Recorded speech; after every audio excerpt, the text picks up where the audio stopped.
नमस्कार। ग्रह यानी कि प्लैनेट्स केवल आकाशीय पिंड नहीं है, ये ब्रह्मांडीय संकेत हैं, यानी कि कॉस्मिक सिग्नल्स हैं। आपके भाग्य की पटकथा लिखने वाले अदृश्य लेखक हैं ये। और जून सन 2025 एक ऐसा महीना है जब आकाश में एक नहीं चार शक्तिशाली ग्रह अपनी दिशा बदलने वाले हैं। क्या होगा जब सूर्य मिथुन राशि में प्रवेश करेंगे, जब मंगल सिंह राशि में दहाड़ेंगे तो जानते हैं क्या क्या होगा, और जब बुध और शुक्र अपनी चाल बदल देंगे तो क्या आपकी राशि संभल पाएगी इन ग्रहों की जंग से। आज मैं खोलूंगा जून सन 2025 के ग्रह गोचर की रहस्यमयी ग्रह। जानिए कैसे ये ग्रह आपकी नौकरी, रिश्ते, स्वास्थ्य और धन को प्रभावित करेंगे और कौन सी राशि होगी सितारों की सबसे बड़ी शिकार। इससे पहले कि मैं राशिवार बताऊं, लेकिन सबसे पहले मैं ये बताना चाहता हूं कि कौन कौन से ग्रह कौन सी तारीख को कौन सी राशि के अंदर प्रवेश करेंगे। तो 6 जून को बुध यानी कि मरकरी मिथुन राशि में प्रवेश कर जाएंगे, यानी कि संवाद, व्यापार और दिमागी दौड़ को तेज कर देंगे। 7 जून को मंगल यानी कि मार्स सिंह में गोचर करना शुरू कर देंगे। ईगो, नेतृत्व और सत्ता की लड़ाई बढ़ जाती है ऐसे में। 15 जून को क्या होगा? 15 जून को सूर्य यानी कि सन मिथुन में प्रवेश कर जाएंगे। राजनीतिक हलचल होगी, मीडिया की सक्रियता बहुत ज्यादा बढ़ जाएगी। और 29 जून को शुक्र यानी कि वीनस का वृषभ राशि में गोचर होगा। ये प्रेम, विलासिता यानी कि लग्जरी और संपत्ति से जुड़े मामलों को बड़े बड़े बदलाव लाने की चेष्टा करता है। आइए अब देखते हैं कि आपकी राशि के ऊपर क्या प्रभाव पड़ने वाला है जून सन 2025 के प्लैनेटरी ट्रांजिट्स का। ठीक है, तो शुरुआत करते हैं जैसे करते हैं मेष राशि से। मेष राशि वालों, जहां चाह होगी आपकी वही राह बन जाएगी। इस महीने का सार समझते हैं। बुध का मिथुन राशि में जब प्रवेश होगा तो विचारों में आपकी तीव्रता बढ़ जाएगी। मार्केटिंग, सेल्स, वकालत या लेखन से जो भी लोग जुड़े होंगे मेष राशि के, उनके लिए यह सुनहरा समय है। ठीक है, मंगल का सिंह में गोचर होगा तो मेष राशि वालों आपकी पंचम दृष्टि को तेज कर देगा, यानी कि प्रेम संबंधों और जो एक क्रिएटिविटी होती है उसमें उबाल आ सकता है। और जब सूर्य मिथुन राशि के अंदर प्रवेश कर जाएगा तो छोटी छोटी यात्राएं होने लग जाएंगी, नए कनेक्शंस आप लोगों के बनने लग जाएंगे जिससे कि जीवन बदल सकता है। लेकिन एक चेतावनी देता हूं, गुस्से से रिश्ते बिगड़ सकते हैं और करियर जो है वो परेशानी के अंदर आ सकता है। आपको बहुत अच्छे अच्छे ऑफर आ सकते हैं करियर के अंदर। स्वास्थ्य के अंदर भी आपको थोड़ा सा ध्यान रखना होगा, हाथ पैरों में चोट या जलन लग सकती है। उपाय करना चाहिए आपको, भगवान हनुमान के मंदिर में जाना चाहिए, रोज जाना चाहिए। यदि पॉसिबल ना हो तो हनुमान जी की रोज पूजा करनी चाहिए। वृश्चिक की दूसरी राशि वृषभ, सांप भी मरे और लाठी भी ना टूटे, ये महीने का सार है। यानी कि आप ऐसा काम करेंगे, काम बन जाएगा और लाठी भी नहीं टूटेगी। जब शुक्र वृषभ में आएगा तो स्वभाव में आपके आकर्षण बढ़ जाएगा, भाग्य आपके पक्ष में होगा। हाँ, बुध जब मिथुन में आएगा तो आपकी धन संबंधी वार्ताएं बढ़ेंगी, दस्तावेज नए नए बन सकते हैं, ट्रांजैक्शन लेकिन कम होगा। बात बनेगी लेकिन अंत तक नहीं जाएगी। अच्छा, सूर्य जो है वो आपकी वाणी के अंदर चमत्कार ला सकते हैं या विवाद भी ला सकते हैं। विवाद की वजह से जो आपके ट्रांजैक्शंस हैं वो पूरे नहीं होंगे। और जो फिनेंस है वो नए स्रोत दिखाता है कि कहीं ना कहीं से अलग अलग तरीके से पैसे आएंगे। पुराने प्रेम लौट सकते हैं, पुराने दोस्त आ सकते हैं, पुराने रिश्ते जो कि थोड़े से खराब थे वो पूरे हो सकते हैं। गले और आवाज से जुड़ी हुई समस्या हो सकती है, उस पर आपको ध्यान रखना चाहिए। रोज हनुमान चालीसा का पाठ कर लीजिएगा, काम बन जाएगा आपका। देखिए, थर्ड राशि पे आते हैं, मिथुन राशि। नाच न जाने आंगन टेढ़ा, ये महीना आपका होगा कि काम नहीं बनेंगे तो आप आसपास लोगों को दोष देना शुरू कर देंगे। बुध और सूर्य की आपकी ही राशि में जो आगमन है तो ये महीना आपका समझो। ठीक है, सोच, छवि और निर्णय सब केंद्र में होंगे। मंगल का भी जो गोचर है वो आपके लिए संचार लेकर आएगा। भाइयों से जुड़े मामले अच्छे तरीके से सुलझेंगे नहीं, बल्कि उभर सकते हैं। तो आपको विवाद से बचना चाहिए। यदि धन संबंधी बंटवारा होने वाला हो तो ये महीना छोड़ दीजिएगा। करियर के अंदर प्रमोशंस के नए योग नजर आते हैं। रिश्तों के अंदर वर्चस्व की भावना यदि आपकी आएगी तो नेगेटिविटी आ जाएगी, तो थोड़ा सा आप लेट गो की स्थिति में आइएगा। स्वास्थ्य की अगर बात करता हूं तो स्किन संबंधी रोग या कि सर दर्द यानी कि क्रॉनिक जो बीमारियां होती हैं वो आपको परेशान कर सकती हैं। आपको भी उपाय करना चाहिए। आपको मां भवानी की पूजा करनी चाहिए। रोज करेंगे तो बहुत अच्छा हो जाए। चौथी राशि यानी कर्क राशि पे आता हूं। चुप रहने में ही आपकी भलाई होगी इस महीने। देखिए, सूर्य और बुध का गोचर, जैसे मैंने बताया था आपको, ये विदेश यात्रा के नए नए अवसर बनाता है। हॉस्पिटल्स या फिर अचानक खर्चे ये आ सकता है। मंगल से धन भाव में आगमन तो होगा, धन कमाने की तीव्र इच्छा भी जागृत होगी, लेकिन ध्यान रखिएगा जोखिम ज्यादा मत लीजिएगा, नेगेटिविटी आ सकती है। बात करता हूं रिश्तों की। गुप्त संबंध या झूठ का पर्दाफाश होगा, ध्यान रखिएगा। स्वास्थ्य संबंधी बात करूं तो अनिद्रा, चिंता और बीपी से आपको सावधान रहना पड़ेगा, ब्लड प्रेशर से। और करियर के अंदर विदेश से जुड़े प्रोजेक्ट्स आपको गति देंगे यानी कि पॉजिटिविटी देंगे। आपको भी उपाय करना चाहिए। शनि भगवान के मंदिर जाना चाहिए।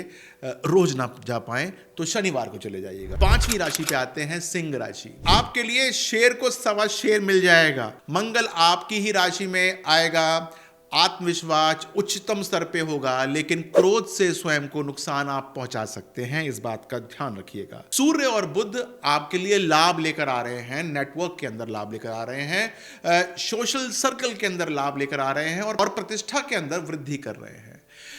कोई बड़ा आप करियर संबंधी निर्णय ले सकते हैं। अगर बात करूं रिश्तों की तो पुराने मित्रों से प्रेम संबंध संभव है, यानी कि फिर से प्रेम बन सकता है। स्वास्थ्य के ऊपर ध्यान देना होगा। हृदय और रक्तचाप यानी कि बीपी के ऊपर आपको ध्यान देना होगा। ठीक है, शिव भगवान के मंदिर जाया करिए, उससे आपको बहुत अच्छा लाभ मिलेगा। इस पूरे के पूरे महीने जाइएगा। अब आते हैं छठी राशि यानी कि कन्या राशि। आपके लिए जो मुहावरा मैं फिट मानता हूं वो सावधानी हटी और दुर्घटना घटी। इस महीने के अंदर आपको बहुत सावधान रहने की जरूरत है। सूर्य और बुध का गोचर आपको अधिकारी वर्ग के अंदर नाम देगा, लेकिन हर शब्द आपको सोच समझकर कहना ही होगा। मंगल का गोचर के कारण आपको कार्यस्थल पर विरोध हो सकता है।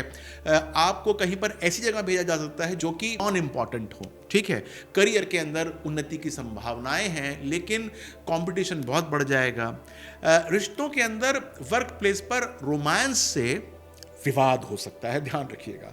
स्वास्थ्य के मामले में पैरों में दर्द और थकान ये निरंतरता से रह सकती है। आपको उपाय करना चाहिए, गणेश भगवान की पूजा करनी चाहिए, ध्यान रखिएगा, इस महीने पूरी कीजिएगा। सातवीं राशि पे आते हैं, तुला राशि पे। घर का जोगी जोगड़ा, ये सुना है ना आपने, इस महीने आपके ऊपर बैठ रहा है ये। देखिए, शुक्र का वृषभ में जो गोचर होगा वो आपको एक पॉजिटिविटी और स्टेबिलिटी लाकर देगा। प्रॉपर्टी पैतृक भी हो सकती है, वहां से धन लाभ मिलेगा। सूर्य और बुध का गोचर जो है वो धर्म, शिक्षा और विदेश यात्रा का योग बना रहा है।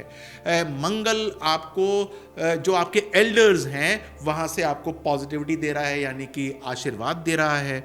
रिश्तों के अंदर अगर आपका विवाह नहीं हुआ है तो विवाह के प्रस्ताव आ सकते हैं और वो पॉजिटिव भी हो सकते हैं। स्वास्थ्य के मामले में जांघ और कूलों में तकलीफ हो सकती है, ध्यान दीजिएगा। यदि हो तो तुरंत ही डॉक्टर के पास जाइएगा, दवाई ले लीजिएगा। और उपाय क्या करना चाहिए? आपको उपाय बहुत सिंपल करना है। हनुमान जी पर गेंदे का फूल चढ़ाना है रोज, ये काम कर लीजिएगा। वृश्चिक राशि आठवीं राशि होती है। गहरे पानी में पैर मत मारना भाई, ये परेशानी आपको दे देगा, यानी कि जहां पर जाने में डर लगता हो वहां से दूर ही रहना। सूर्य और बुध का अष्टम भाव में गोचर नए नए रहस्य खोल सकता है। अचानक लाभ भी देता है लेकिन हानि भी दे सकता है।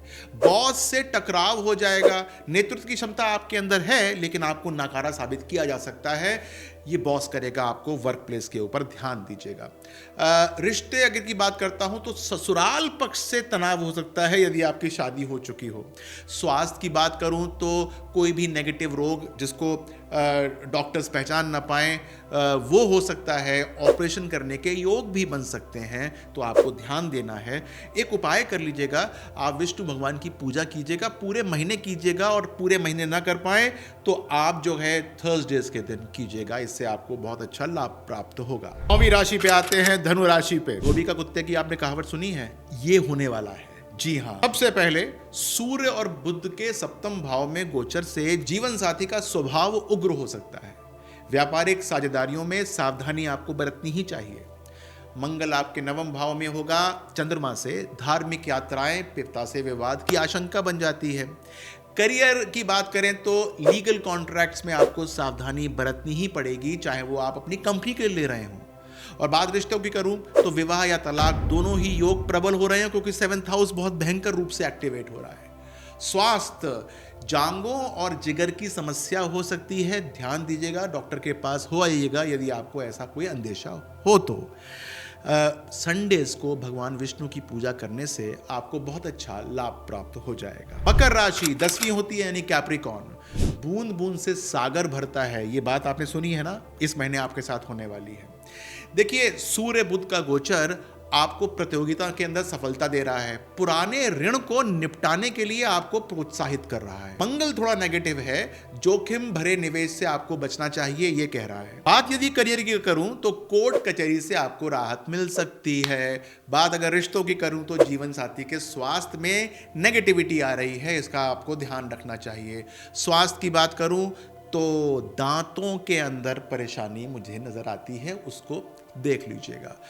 उपाय क्या करना चाहिए आपको, ध्यान दीजिएगा कि भगवान विष्णु को थोड़ी सी इलायची हरी वाली वो चढ़ा देंगे तो काफी अच्छा लाभ मिलेगा। रोज करेंगे तो काफी अच्छा लाभ मिल जाएगा। 11वीं राशि कुंभ राशि पे आते हैं। खेल में खिलाड़ी हो जाएंगे आप, समझ लीजिएगा इस बार। सूर्य बुध का गोचर जो है वो आपको क्रिएटिव कामों में, प्रेम में, संतान से जुड़े मामलों के अंदर उथल पुथल दे रहा है, वहां थोड़ी सी नेगेटिविटी है, ध्यान रखिएगा। मंगल वैवाहिक जीवन में तीव्रता और बहस ला रहा है, उससे आपको बचना चाहिए। करियर के अंदर नई योजनाओं की शुरुआत हो जाएगी, स्थान भी परिवर्तित हो सकता है। रिश्तों की बात करूं तो गर्भधारण या प्रेम से उलझन है यहां पर, ठीक है। स्वास्थ्य की बात करूं तो अपने बीपी को और हृदय संबंधी चीजों को आपको बचा के रखना चाहिए। उपाय की बात करूं तो एक उपाय अवश्य कर लीजिएगा, शनिवार के दिन शनि के मंदिर जाइएगा, उससे आपको बहुत अच्छा लाभ मिलना शुरू हो जाएगा। आखिरी राशि मीन राशि पे आते हैं। अपने ही घर में भटकते रह जाएंगे इस महीने आप, ये ऐसा कहता है गोचर। सूर्य बुध क्या कहता है, घर से संबंधित निर्णय, माता का स्वास्थ्य, ये सभी प्रभावित हो सकता है। मंगल छठे भाव में शत्रु पर विजय तो दे रहा है, लेकिन बहुत अधिक तनाव भी दे रहा है। करियर के अंदर सरकारी कार्यों में प्रगति मिल जाएगी आपको। रिश्ते की बात करूं तो घर में विवाद से आपको बचना चाहिए, धैर्य रखना चाहिए। स्वास्थ्य की बात करूं, फेफड़े यानी लंग्स में तकलीफ हो सकती है, इस पे आप ध्यान दीजिएगा।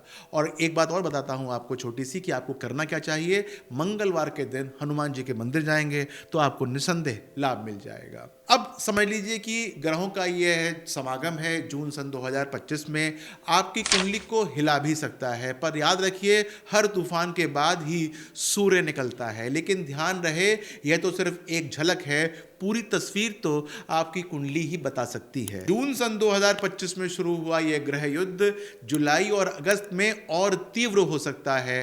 कौन बचेगा, कौन गिरेगा, यह निर्भर करेगा आपकी कुंडली की चाल पर और उस पे जो पोजीशनिंग है नेटल चार्ट के ऊपर, उसके ऊपर करेगा। क्या आपकी कुंडली तैयार है इस परिवर्तन को झेलने के लिए, या फिर यही बदलाव आपके लिए वरदान बन जाएगा। तो भाई, ये जून की जो ट्रांजिट है, इस ऊर्जा को अपने अंदर समाहित करके रखिएगा, पॉजिटिव बन जाइएगा। यदि कुछ बात आपको पूछनी हो अपने राशि के संबंध में तो आप नीचे कमेंट बॉक्स में मुझसे पूछ सकते हैं। पूरे जून के महीने में अपना ख्याल रखिएगा। नमस्कार।